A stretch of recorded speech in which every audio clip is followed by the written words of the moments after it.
What's the worst excuse for cheating? Story 1. I noticed that instead of saving money, we were losing about $6,000 of our savings per month.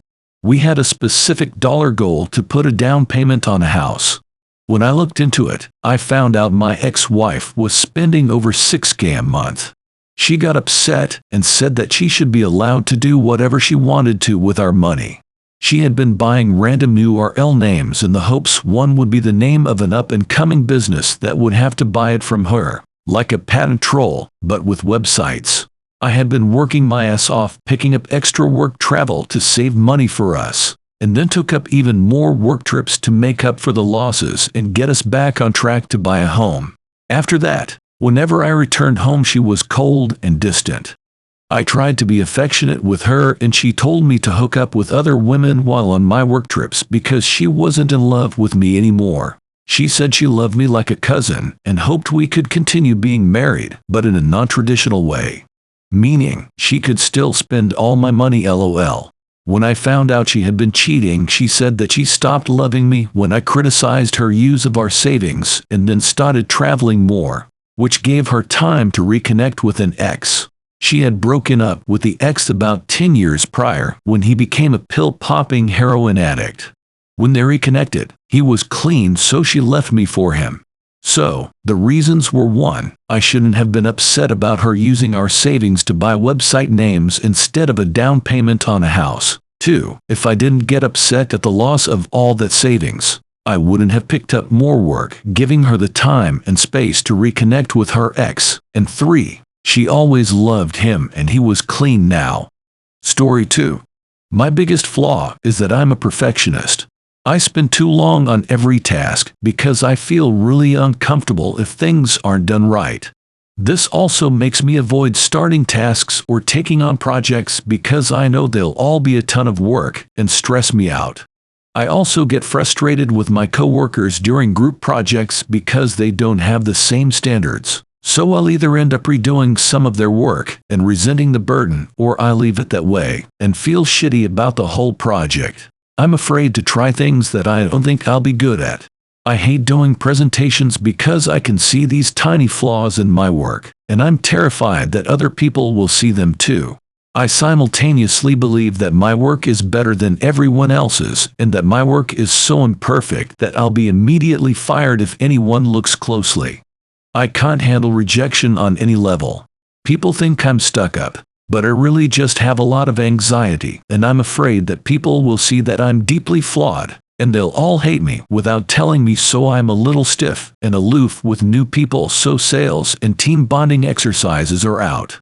I'll eventually quit when you pass me up for a promotion because you went with someone who is sloppy but charismatic. Story 3. In college, my friend was dating a girl. She was very free-spirited and fun. I had a project I was working on, and part of it needed to be painted nicely, and she was a great artist and offered to do it for free. The party was at my parents' house about 2 hours away, so she suggests a road trip to go get it. Sure, fun. The whole time she came on to me, flirted with me, touched me, the whole deal. I finally asked her what the fuck was up with her. She point blank told me she wanted to cheat on her boyfriend with me. I asked why, and she told me that she liked to cheat in relationships because it gave her leverage if her partner cheats on her or hurts her. Story 4. I used to get in trouble all the time with my wife when we were dating. I tried to be nice to everybody and seem to be interested in what they have to say because I'm naturally very introverted. So I tried to speak to people to help with my fear of it.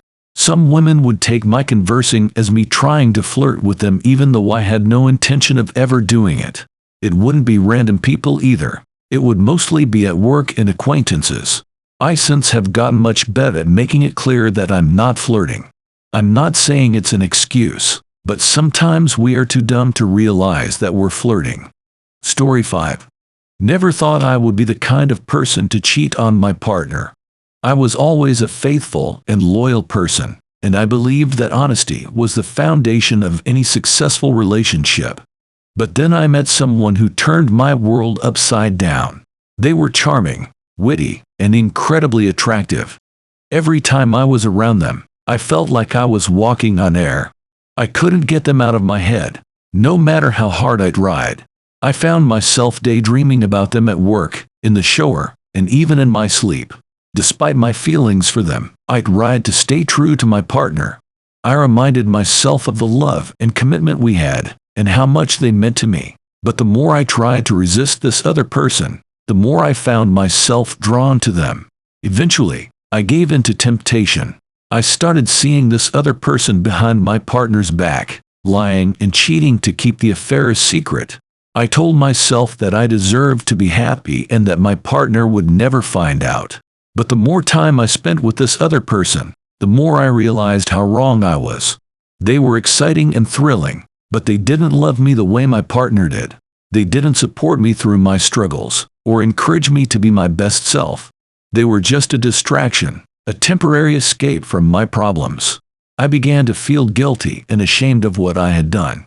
I had betrayed the trust of the person I loved, all for the sake of my own selfish desires.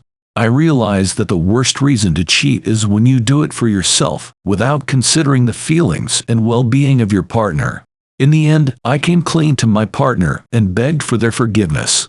It was a long and difficult road, but with time and patience, we were able to rebuild our relationship.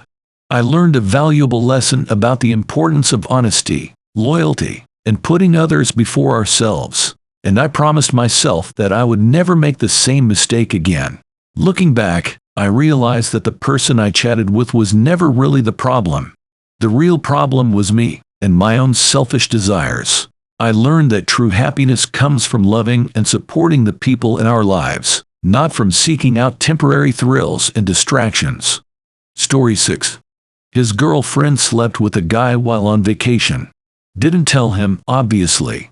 He found out because one of her friends felt bad and told him. When he confronted her about it, she dumped him via Facebook, claiming he was boring. When I was discussing this with my other friends, I really couldn't figure out why someone doesn't just end the relationship they're not happy about. Another friend said that it probably wasn't exciting enough for her. FYI, he's now happily married and with a kid, but the cheating hurt him badly.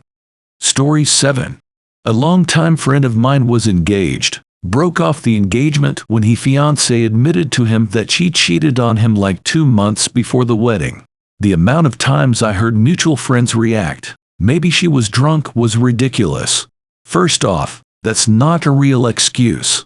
None of these people, in the exact same scenario as my friend, would accept that as an excuse, so I'd why they started acting like if it was the case here that it was okay. They weren't like two people who just started dating a month ago. They were freaking engaged for about a year at that point. Also turns out she was the one that gave him an ultimatum to propose, so that's even worse on her part. When I'd point that out to people, they'd respond, "Well, maybe she was so drunk she got raped." Yeah, I'm sure my friend, who is honestly one of the nicest guys I've known, not a single mean bone in his body, heard from his fiancée, "Last night I totally blacked out and I woke up in a strange place and was raped," and responded, "How could you cheat on me? Wedding's off." Use some sense, people. Story 8.